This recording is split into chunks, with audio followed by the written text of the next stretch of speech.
স্বভাৱিনী অসমবাসী ৰাইজ সকলোলৈকে আজিৰ এই বিশেষ দিনটোত মোৰ সেৱা জনাইছোঁ। ৰাজীৱ শদিয়া আৰু টুপচিঙা গাঁও আজি এক ঐতিহাসিক স্থানলৈ ৰূপান্তৰিত হৈছে। সৰুৰ পৰাই ৰাষ্ট্ৰ সন্ত্ৰাস কাক কয় ৰাজীৱ শদিয়াই মৰ্মে মৰ্মে উপলব্ধি কৰিছিল।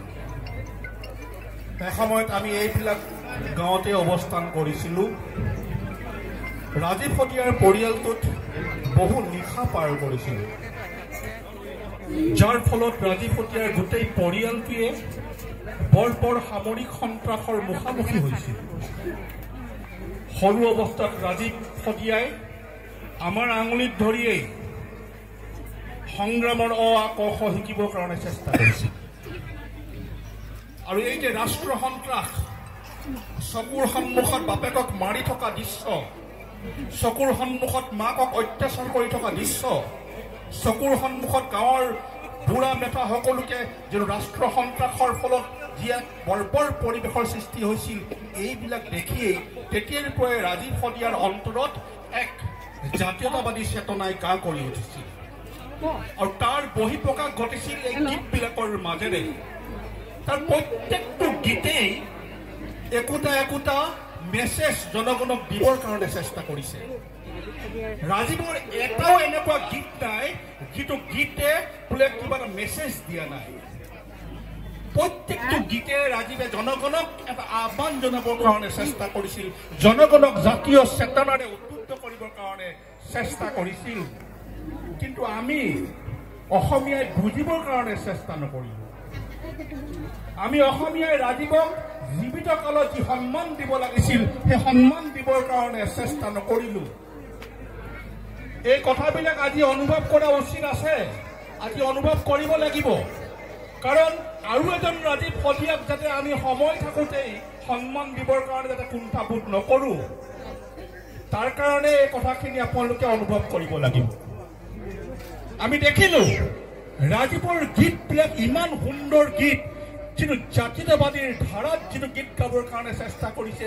যিজন ৰাজীৱে কাহানিও ৰজাঘৰীয়াৰ বঁটা বাহনৰ কাৰণে কাহানিও চেষ্টা নকৰিলে, সদায় জনগণৰ পক্ষত থাকি গীত গালে। সেই ৰাজীৱ শদিয়াক কিন্তু অসমৰ জনগণে কাহানিও মঞ্চত গীত গাবৰ কাৰণে যিদৰে আদৰিব লাগিছিল আদৰি নানিলে। বিভিন্ন বিহু মঞ্চবিলাকত ৰাজীৱ শদিয়াক কাহানিও নিমন্ত্ৰণ কৰিবলৈ চেষ্টা নকৰিলে। কোনে নিমন্ত্ৰণ কৰিছে? ৰাজীৱক কেৱল গাঁৱৰ ৰাইজে, কোনোবা ভিতৰুৱা গাঁৱৰ ৰাইজে ৰাজীৱক মৰম কৰিছে, হিয়াৰ আমোদ হিচাপে তেওঁক গ্ৰহণ কৰিছে। কিন্তু চহৰৰ মধ্যবিত্ত কোনো ব্যক্তিয়ে ৰাজীৱ শদিয়াক সেই সন্মান দিবৰ কাৰণে চেষ্টা নকৰিলে। আমি আজি সেই কথাখিনি স্পষ্টভাৱে এইকাৰণে কৈছোঁ যে জীৱিত কালত আমি বহু অনুষ্ঠান প্ৰতিষ্ঠানৰ বিষয়বোৰক অনুৰোধ কৰিছিলোঁ যে ৰাজীৱক এখন মঞ্চ দিয়ক, গীত গাবৰ কাৰণে দিয়ক। নেলাগে তেওঁলোকৰ তেনেধৰণৰ গীত অসমৰ জনগণে আজি গ্ৰহণ নকৰে। অসমৰ জনগণক লাগে বোকাত লুতুৰি পুতুৰি হৈ পেলাই নাচিব পৰা গীত। অসমৰ জনগণক লাগে উদ্যম নৃত্য কৰি পেলাই উচ্ছৃংখল পৰিৱেশ সৃষ্টি কৰিব পৰা গীত। কিন্তু ৰাজীৱেতো তেনেকুৱা গীত নাগায়, যাৰ কাৰণে ৰাজীৱ সদায় বিভিন্ন অনুষ্ঠান প্ৰতিষ্ঠানৰ সাংস্কৃতিক অনুষ্ঠানবিলাকত অৱহেলিত হৈ ৰ'ল। যি কি নহওক, মৃত্যুৰ পিছত অন্ততঃ ৰাজীৱৰ গীতবিলাক আজি অসমৰ প্ৰত্যেকটো মূৰতেই চৰ্চা হৈছে। ৰাজীৱৰ গীতবিলাক এতিয়া অসমৰ নতুন প্ৰজন্মই অনুভৱ কৰিব লৈছে যে কি ধৰণৰ এজন শিল্পী আছিল, আজি অনুভৱ কৰিছে। আৰু তাৰ বহিঃপ্ৰকাশ ঘটিছে এই টুপচিঙাৰ পথাৰত। এইটো আমাৰ শুভ লক্ষণ। ৰাজীৱে এটি গীত গাইছে, সেই গীতটোৱে মোক সদায় সোঁৱৰাই থাকে। ৰাজীৱে এটা গীত গাইছে, মই গোটেই অসম ঘূৰিলোঁ কিন্তু অসমীয়া বিচাৰি নেপালোঁ। মই গোটেই অসম ঘূৰিলোঁ ক'তো এজনো অসমীয়া দেখা নেপালোঁ। কৈছে ক'ৰবাত মই আহোম দেখিলোঁ, ক'ৰবাত মটক দেখিলোঁ, ক'ৰবাত মিচিং দেখিলোঁ, ক'ৰবাত দেউৰী দেখিলোঁ, ক'ৰবাত কলিতা দেখিলোঁ, ক'ৰবাত কোচ দেখিলোঁ, ক'ৰবাত কোনোবা অন্যান্য জাতি জনগোষ্ঠীক দেখিলোঁ। অসমীয়া আমি ক'তো বিচাৰি নেপালোঁ। দুখৰ কথা হয়, আমাক জনগোষ্ঠীয় পৰিচয় লাগিব, আমাক জাতীয় পৰিচয় লাগিব, কিন্তু জনগোষ্ঠীয় পৰিচয় উদ্ধাত আমি অসমীয়া এইটো মনত ৰাখিব লাগিব। অসমীয়া হিচাপে আমি ঐক্যবদ্ধ হ'ব লাগিব, অসমীয়া হিচাপে আমি আগবাঢ়ি যাব লাগিব। আমাৰ এই আমাৰ ঠেক মনোবৃত্তি এইটো পৰিহাৰ কৰিব লাগিব। জাতিটোক যদি বচাবলৈ বিচাৰিছে তেনেহ'লে আমি অসমীয়া হিচাপে ঐক্যবদ্ধ হ'ব লাগিব। আজি অন্তত সেই সময়ত কোনো বুজি নাপালে, আজি অন্তত এটাই মোৰ ভাল লাগিছে যে ৰাজীৱৰ সেই গীতটোৱে যেন ইয়াত প্ৰকাশ পাইছে। আজি আমি অসমীয়া হ'বলৈ আগবাঢ়ি আহিছোঁ। আজি এইটো এটা ভাল দিন আমাৰ কাৰণে যে আমি আজি ইয়াত অসমীয়া হৈছোঁ। ইয়াত কোনো মিচিং নাই, কোনো দেউৰী নাই, কোনো নেপালী নাই, কোনো আহোম নাই, কোনো মৰাণ নাই, আমি সকলো অসমীয়া। এই অসমীয়াৰ জাতীয়তাবাদী ধাৰা ইয়াক আমি পুনৰ শদিয়াৰ পৰাই আগবঢ়াই লৈ যাব লাগিব। নহ'লে কিন্তু জাতিৰ অৱস্থা অন্ধকাৰ, আমি এক অন্ধকাৰলৈ গৈ আছোঁ। গতিকে এই অন্ধকাৰৰ পৰা বচাবৰ কাৰণে, বাচিবৰ কাৰণে আমি অসমীয়া হোৱাটো প্ৰয়োজন। গতিকে সকলোকে আহ্বান জনাইছোঁ যে টুপচিঙাৰ এই ঐতিহাসিক পথাৰৰ পৰাই আমাৰ জাতীয়তাবাদৰ পুনৰ উত্থান ঘটক। সুবিধাবাদী ৰাজনীতিৰ বিপৰীতে আমি জাতীয়তাবাদীৰ পক্ষত থিয় হ'বৰ কাৰণে সকলোকে আহ্বান জনাইছোঁ। এই আহ্বান মোৰ সকলো অসমবাসীলৈ থাকিল, তেতিয়াহে আমি জাতিটোক বচাব পাৰিম। গতিকে ৰাজীৱ শদিয়াক কেৱল এদিন আমি ফুল চন্দন ধূপ ধূনাৰে পূজা কৰিলে, শ্ৰদ্ধাঞ্জলি জনালে একো লাভ নাই। আমি সদায় সেইটোৱেই কৰি আহিছোঁ।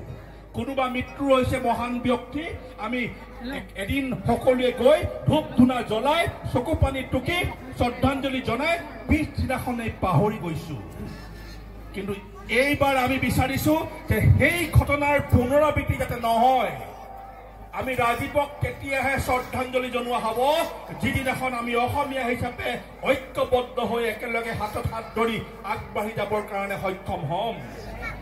যিদিনাখন আমি লেতেৰা ৰাজনীতিৰ বিপৰীতে প্ৰগতিশীল ৰাজনীতিৰ যোগেদি জাতিটোক আগবঢ়াই নিবৰ কাৰণে সক্ষম হ'ম।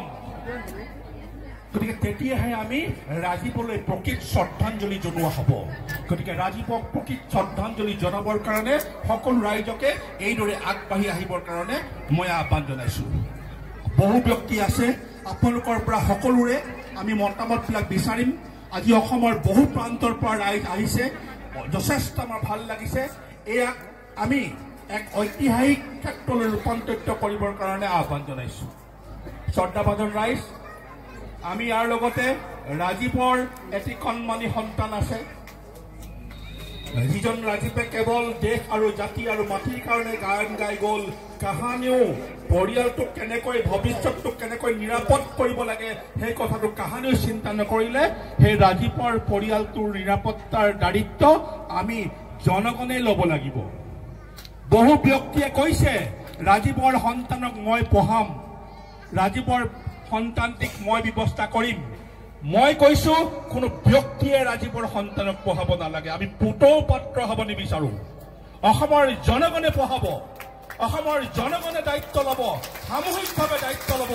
ব্যক্তিগত দায়িত্ব লোৱাৰ পক্ষপাতি মই নহয়। সেইকাৰণে সুৰেন্দ্ৰ শদিয়াৰ লগত পাতিছিলোঁ আমি এটা ন্যাস বনাম আৰু এই ন্যাসটোৰ যোগেদিয়ে ৰাজীৱৰ পৰিয়ালটোৰ দায়িত্ব আমি গ্ৰহণ কৰিম, অসমৰ জনগণে গ্ৰহণ কৰিব।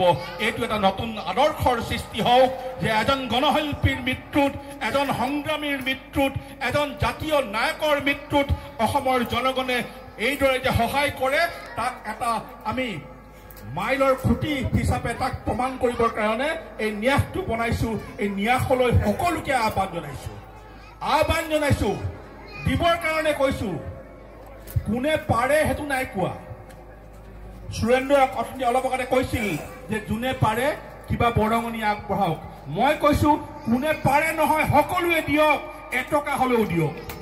যদি জাতীয়তাবাদৰ পক্ষত থিয় হ'বলৈ আহিছে, জাতিটোৰ সুৰক্ষাৰ কাৰণে যদি ইয়াত আহিছে, জাতিটোক ঐক্যবদ্ধ কৰাৰ কাৰণে যদি আহিছে, ৰাজীৱ শদিয়াৰ সেই সংগ্ৰামী চেতনাক যদি সন্মান জনাবলৈ আহিছে, প্ৰত্যেকে অন্তত আজিৰ দিনটোত এখন তামোল নাখাই হলেও এটা টকা ৰাজীৱ শদিয়াৰ সেই ন্যাসলৈ দিবৰ কাৰণে চেষ্টা কৰক আৰু ইয়াৰ যোগেদি আমি অসমৰ জনগণক অসমৰ সেইসকল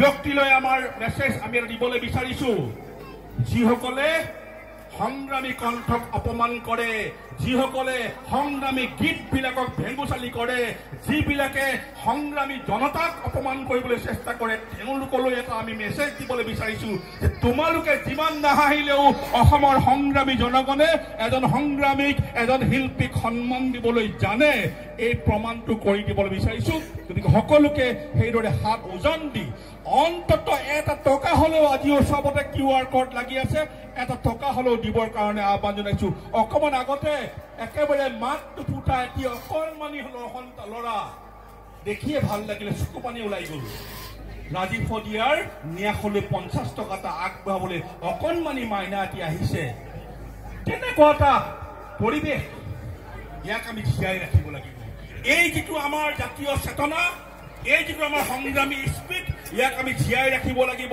ভৱিষ্যতৰ কাৰণে তেতিয়াই জাতিটো সুৰক্ষিত হ'ব কোনোবাই ক'ব পাৰে হয়তো তুমিওতো এদিন নালফা আছিলা আজি কেলে ওলাই গুচি আহিলা সেইটো এটা বেলেগ ধাৰা এটা বেলেগ পৰিৱেশত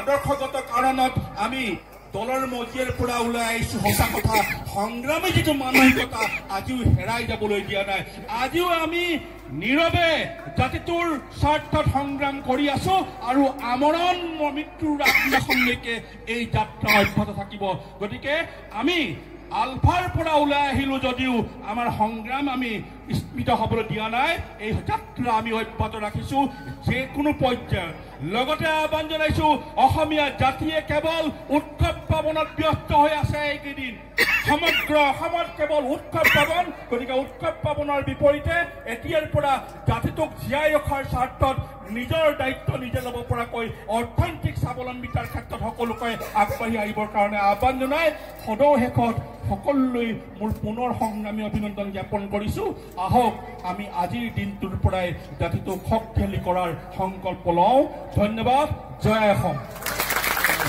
ৰাজীৱ শদিয়া অমৰ হওক ৰাজীৱ শদিয়া অমৰ হওক ৰাজীৱ শদিয়া অমৰ হওক ৰাজীৱ শদিয়া অমৰ হওক ৰাজীৱ শদিয়া অমৰ হওক জয় অসম জয় অসম ধন্যবাদ জনাইছো জাতীয়তাবাদী নেতা